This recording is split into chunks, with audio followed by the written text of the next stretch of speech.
Hello students. अगर मैं आपसे प्रश्न पूछूं कि जर्मनी की कैपिटल अर्थात राजधानी कहाँ है, तो आपका उत्तर यही होगा कि जर्मन की कैपिटल बर्लिन है।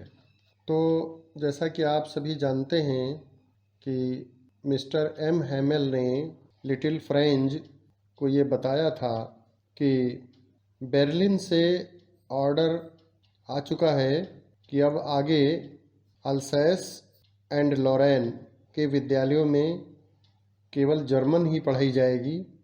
अब फ्रेंच लैंग्वेज आगे नहीं पढ़ाई जाएगी।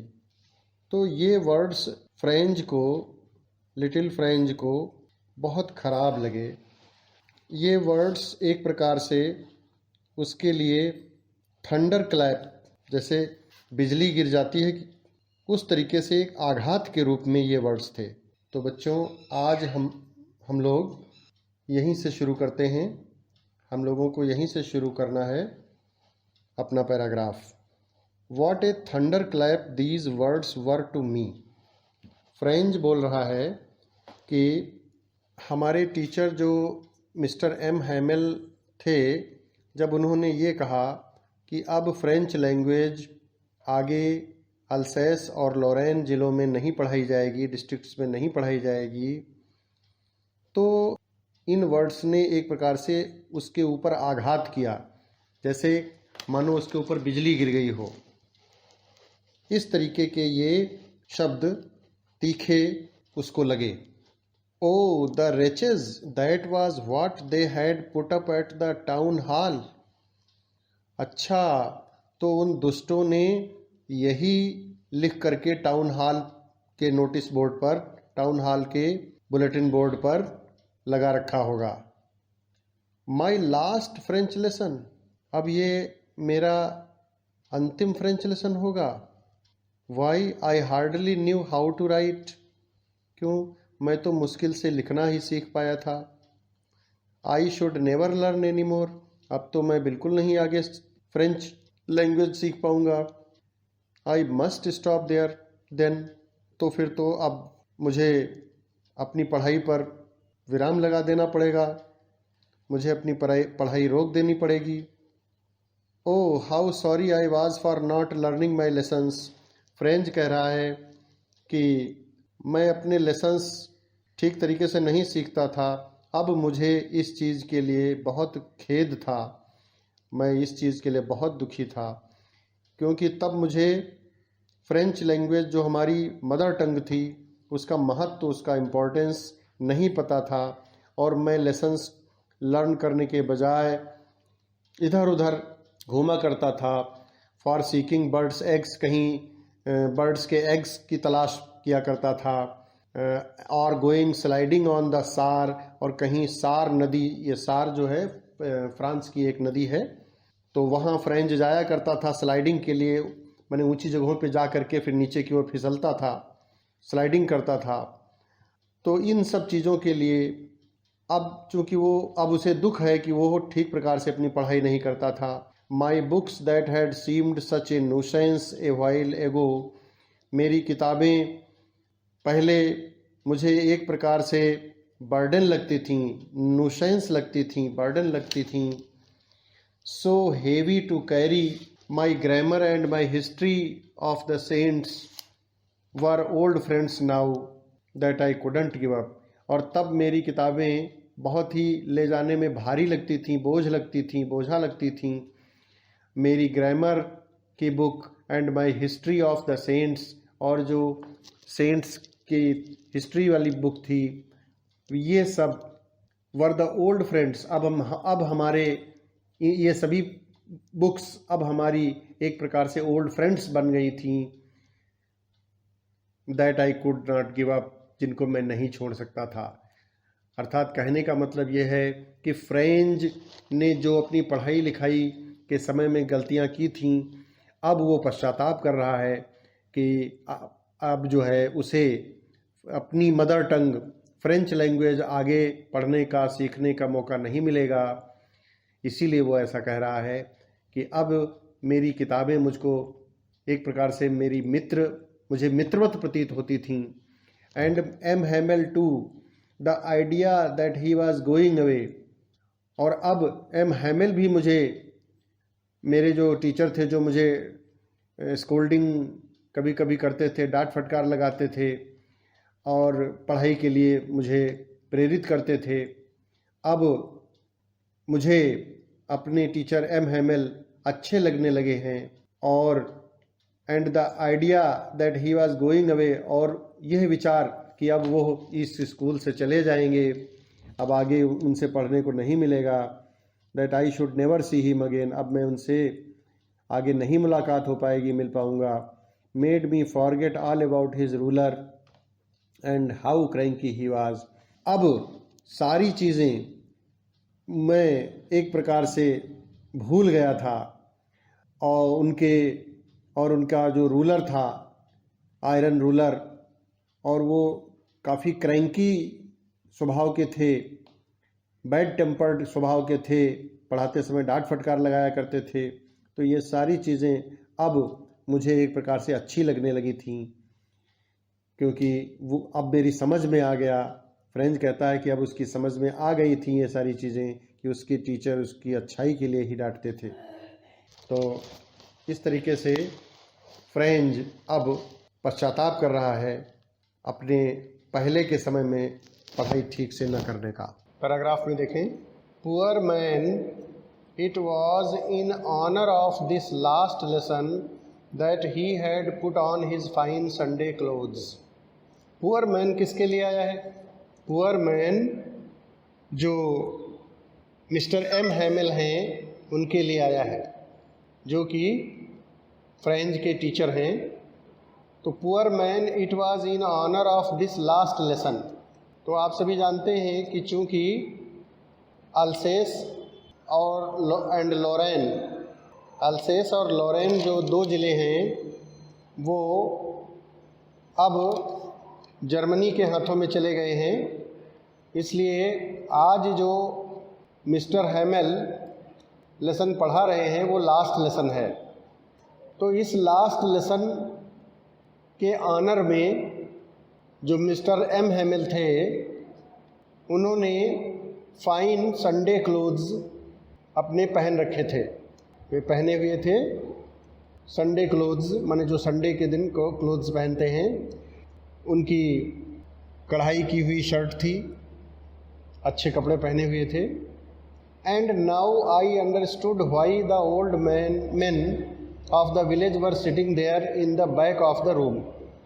और फ्रेंच कहता है कि अब मैं समझता हूँ, माने अब मेरी समझ में आता है कि किस कारण से ओल्ड मैन जो गांव के थे वे लोग रूम में क्यों बैठे हुए थे पीछे सीटों पर। And now I understood why the old men of the village were sitting there in the back of the room. कमरे में पीछे बेंचेस पर गांव के जो ओल्ड मैन थे वे लोग क्यों बैठे हुए थे। फ्रेंच कहता है कि अब मेरी समझ में आ गया था। It was because they were sorry too that they had not gone to school more. और वे लोग दुखी भी थे, उन लोगों को खेद भी था। और उनको खेद किस चीज़ का था कि वे लोग जब छोटे थे तो वे लोग भी विद्यालय अच्छे से नहीं जाते थे। They had not gone to school more, ज़्यादा रेगुलरली वे लोग भी स्कूल नहीं जाते थे, तो उनको भी इस बात का खेद है जिसकी वजह से वे दुखी हैं। It was their way of thinking, it was their way of thanking our master for his 40 years of faithful service. It was their way of thanking, यह उन लोगों का धन्यवाद देने का एक प्रकार से तरीका था। किसको? हमारे जो टीचर थे मिस्टर एम हैमेल, उनको। किस चीज़ के लिए?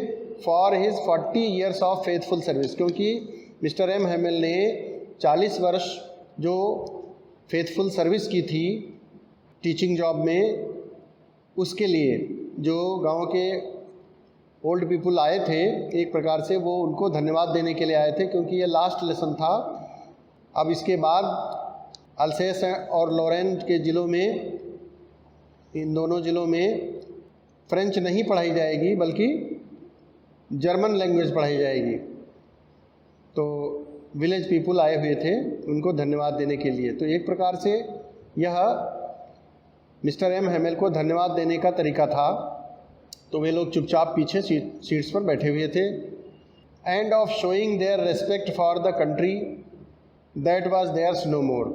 और वे लोग अपने देश के प्रति सम्मान प्रदर्शित कर रहे थे जो कि अब दैट वाज देयर्स नो मोर, जो कि अब उनका नहीं रह गया था। माने फ्रांस के जो 2 ज़िले थे अल्सेस एंड लॉरेन, ये दोनों ज़िले अब उनके नहीं रह गए थे, फ्रांस के नहीं रह गए थे। तो इसके लिए उनको खेद था, वे लोग दुखी थे। While I was thinking of all this, France कहता है कि जब मैं ये सब सोच रहा था, I heard my name called, तो मैंने अपना नाम पुकारा जाना सुना। उन्हें फ्रेंच का नाम पुकारा गया और उसने अपने नाम की पुकार सुनी। It was my turn to recite, अब रिसाइट करने की मेरी पारी थी। रिसाइट करना मतलब कोई चीज़ सुनाने की। फ्रेंच कहता है कि अब जो कुछ मुझे सुनाना था, अब मेरी पारी आ गई थी सुनाने की। What would I not have given to be able to say that dreadful rule for the participle all through? What would I not have given to be able to say that dreadful rule? वह participle का dreadful rule सुना देने के लिए मैंने क्या कुछ ना दे दिया होता। Very loud and clear and without one mistake, बिना किसी गलती के तेज़ी से अगर मैं उसको सुना दिया होता मैंने, तो फ्रेंच कहता है कि मैंने क्या कुछ उसके बदले में ना दे दिया होता। मेरे पास अगर कुछ भी होता तो मैं उसे दे देता। But I got mixed up on the first words and stood there holding on to my desk, लेकिन मैं गड़बड़ा गया। But I got mixed up on the first words, शुरुआत के शब्दों में ही मैं गड़बड़ा गया जैसे ही सुनाना शुरू किया। एंड स्टूड देयर, और खड़ा हो गया वहाँ, और वहीं खड़ा हो गया। Holding on to my desk, अपनी डेस्क को पकड़ करके। माई हार्ट बीटिंग, और मेरा हृदय जो था वो धड़क रहा था। And not daring to look up, और उस सिर ऊपर उठाने की हिम्मत नहीं थी मेरी। तो इस तरीके से फ्रेंच कह रहा है कि वह जो कुछ उसे सुनाना था अपने टीचर को सुना नहीं पा रहा था। अब इनसे संबंधित 2 क्वेश्चंस हैं। ये दोनों ही क्वेश्चन आंसर आप लोग अपने रजिस्टर में नोट कर लीजिएगा, ये मैं आपको भेज रहा हूँ। आगे का पैराग्राफ हम लोग शुरू करते हैं। I heard M Hamel say to me. I stands for Franz. I किसके लिए आया है? आई आया है फ्रेंच के लिए, जो लिटिल फ्रेंच, जो छोटा सा बालक फ्रेंच है उसके लिए, वो अपने लिए आई का प्रयोग कर रहा है। तो फ्रेंच ने एम हैमेल को कहते हुए सुना। आई heard M Hamel say to me. French कहता है कि मैंने एम हैमेल को कहते हुए सुना। क्या कहते हुए सुना? आई वोंट स्कोल्ड यू, मैं तुम्हें नहीं डांटूंगा। लिटिल फ्रेंच, मैं तुमको डांटूंगा नहीं। You must feel bad enough, you must feel bad enough, तुमको खुद ही काफ़ी ख़राब महसूस करना चाहिए, तुम खुद ही काफ़ी बुरा महसूस करोगे। सी हाउ इट इज़, देखो ये कैसी बात है, कितनी ख़राब बात है ये। कौन सी? Every day we have said to ourselves. Mister M Hamel कहते हैं फ्रेंच से कि every day we have said to ourselves, रोज़ाना प्रतिदिन हम लोगों ने अपने से यही कहा है। क्या कहा है? वाह, I have plenty of time. छी छी, वाह मतलब तिरस्कार के लिए है ये शब्द प्रयोग होता है। वाह, I have plenty of time, मेरे पास तो अभी बहुत अधिक समय है। I will learn it tomorrow, मैं इसे कल याद कर लूँगा, मैं इसे कल सीख लूँगा। And now you where we have come out, और अब तुम तो देखते हो कि हम लोगों की स्थिति क्या हो गई है। अर्थात फ्रेंच से मिस्टर एम हेमेल ये कहना चाहते हैं कि ये जो अपने फ्रांस के दो डिस्ट्रिक्ट्स अल्सैस एंड लॉरेन हैं, ये दोनों प्रशन के हाथों में चले गए हैं। तो उनके कहने का मतलब है कि वो यही कह रहे हैं कि अब हम लोगों की स्थिति बहुत ही ख़राब हो गई है। And now you see where we have come out, that's the great trouble with Alsace, और जो अल्सैस के सामने भी यही बड़ी मुश्किल है। अर्थात अल्सैस भी काफ़ी परेशानी में है। जो डिस्ट्रिक्ट अपना है अल्सैस, वो भी अब इस समय मुश्किलों में है। She puts off learning till tomorrow, अब कल तक के लिए पढ़ाई स्थगित होती है। Now those fellows out there will have the right to say to you, those fellows किसके लिए आया है? दोज फेलोज का अर्थ यहाँ पर उन प्रशंस लोगों के लिए है, उन जर्मन्स लोगों के लिए है जो कि अब अल्सैस और लॉरेन जिलों, जो फ्रांस के ज़िले हैं, उनमें आएंगे और अपना शासन करेंगे। तो now those fellows out there, अब वे लोग जो प्रशंस लोग होंगे, जो जर्मन्स लोग होंगे, वे लोग, उन लोगों को ये अधिकार होगा, वे लोग यही कहेंगे। क्या कहेंगे? हाउ इज़ इट, कितनी विडंबना की बात है। You pretend to be Frenchman, तुम लोग फ्रांसीसी होने का खाली स्वांग रचते हो, केवल दिखावा करते हो। And yet you can neither speak nor right your own language, तुम लोग कहते हो कि फ्रेंचमैन हैं हम लोग, तुम लोग अपने को फ्रेंचमैन कहते हो, और इसके बावजूद भी तुमको न तो फ्रांसीसी लिखनी आती है और न ही बोलनी आती है। न तो तुम फ्रांसीसी भाषा बोल सकते हो और न ही लिख सकते हो, और अपने को फ्रांसीसी कहते हो। ये तो केवल दिखावा है, करते हो तुम लोग। But you are not the worst, लेकिन एम हेमेल फ्रेंच से कहते हैं देखो बेटा, केवल इसमें तुम्हारी ही सबसे ज़्यादा गलती नहीं है। But you are not the worst poor little French, बेटा फ्रेंच, केवल तुम्हारी ही गलती सबसे ज़्यादा नहीं है।